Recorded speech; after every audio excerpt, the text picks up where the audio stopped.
جس دور میں اپنے ماں باپ سے دین سیکھا تو اس وقت اتنے فرقے بھی نہیں تھے، نہ بات بات پہ شرک کے فتوے لگتے تھے اور نہ ہی لوگ دین کو کاروبار بنائے ہوئے تھے۔ اس وقت کوئی کھڑا ہو کے نعت بھی پڑھتا تھا تو اس کی آنکھیں بند ہوتی تھیں اور تصور مدینے کی گلیوں کا طواف کر رہا ہوتا تھا، اور اگر کوئی پیر طریقت تھا تو اس کا مقصد مخلوق کو اللہ تک پہنچانا تھا، لوگوں کا دل اپنی جانب موڑ کے مائل کر کے اپنی جیب گرم کرنا مقصد نہیں تھا۔ اس وقت عالم دین لوگوں کی عقیدتوں کو سمیٹ کر کے گھیر کر کے اپنی عقیدت کے دائرے میں ڈال کر کے ان سے سطحی مفاد حاصل کرنے کا دھندا نہیں کرتے تھے۔ اس وقت عالم دین بندے کو گناہ سے نکال کر کے اللہ کی دہلیز پہ سجدہ ریز کرنے کا کام کرتے تھے۔ اور آج ہم دیکھتے ہیں کہ فرقہ پرستوں نے اسلام کو توڑ کے رکھ دیا، اور جو لوگ بیچارے اللہ کے حضور سجدہ ریز ہوتے ہیں ان پر شرک کے اور بدعت کے فتوے لگا کر کے ان کو اسلام سے بدزن کرنے کی کوشش کی، اور نعت خوانیاں ایک بہت بڑا کاروبار بن گیا، اور پیری مریدی ایک بہت بڑا دھندا بن گیا۔ تو اس دور کے اندر اپنی اولاد کو سنبھالنا، وہ طرح طرح کے سوال کرتی ہے، پوچھتی ہے، تو پھر ان کو دین پر مطمئن رکھنا اتنا آسان کام نہیں ہے۔ ہمارے والدین نے ہماری تربیت کی تو ان کے لیے قدرے آسان تھا، لیکن ہمارے لیے اپنی اولاد کو سنبھالنا اور دین کی راہ پہ ڈالنا قدرے مشکل ہے۔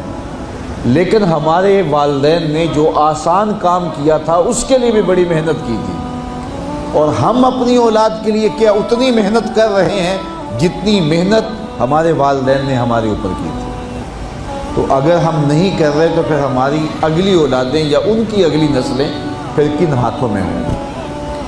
تو اس لیے ہمیں خاص طور پہ سوچنا چاہیے۔ میں نے قرآن مجید کی جو آیت کریمہ پڑھی ہے اس میں ارشاد فرمایا، اپنے آپ کو اور اپنی اولاد کو دوزخ کی آگ سے بچا لو جس کا ایندھن انسان اور پتھر ہے۔ تو مجھے اور آپ کو اپنی اولاد کی حفاظت کرنی چاہیے۔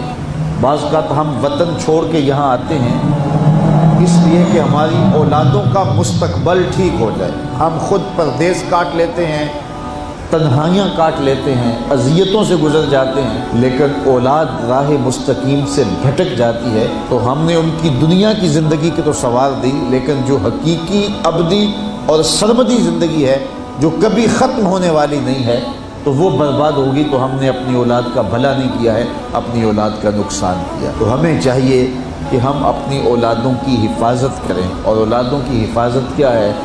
ان کے اخلاق اچھے ہوں، ان کا کردار خوبصورت ہو، ان کے دین کی حفاظت ہو، اور وہ ایک صالح سچے اور کھرے مسلمان کے صورت اپنی زندگی گزارنے کی مشق کریں، اور اس کا عملی نتیجہ ہماری آنکھوں کے سامنے ہو۔ میرے حضور نے ارشاد فرمایا کہ اپنی اولادوں کو 3 چیزیں سکھاؤ۔ پہلی چیز حب نبیکم، اپنی اولاد کو نبی کریم علیہ السلام کا پیار سکھاؤ۔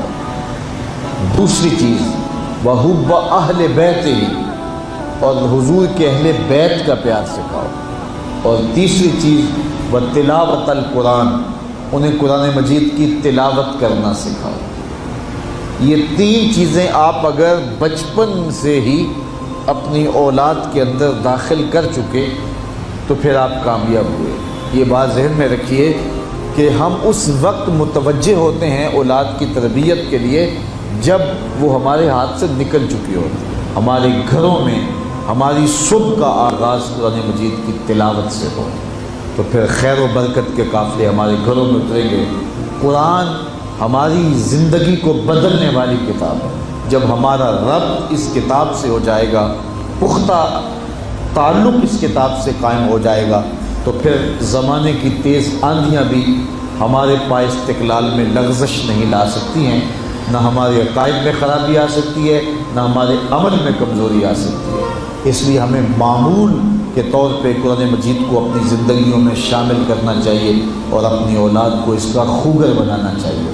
ایک زمانہ تھا کہ ہر گھر میں صبح کو قرآن کھلتا تھا، اور آج وہ دور ہم سے چھوٹتا چلا جا رہا ہے۔ صبح کے وقت موبائل تو کھلتے ہیں لیکن قرآن نہیں کھلتا، جس کا نتیجہ کیا؟ آج بے برکتیوں کے ڈیرے ہیں۔ کثرت مال کے باوجود بھی ہم بے برکتی کی بات کرتے ہیں، اس لیے کہ ہمارے گھروں میں قرآن مجید کا چراغاں نہیں ہے۔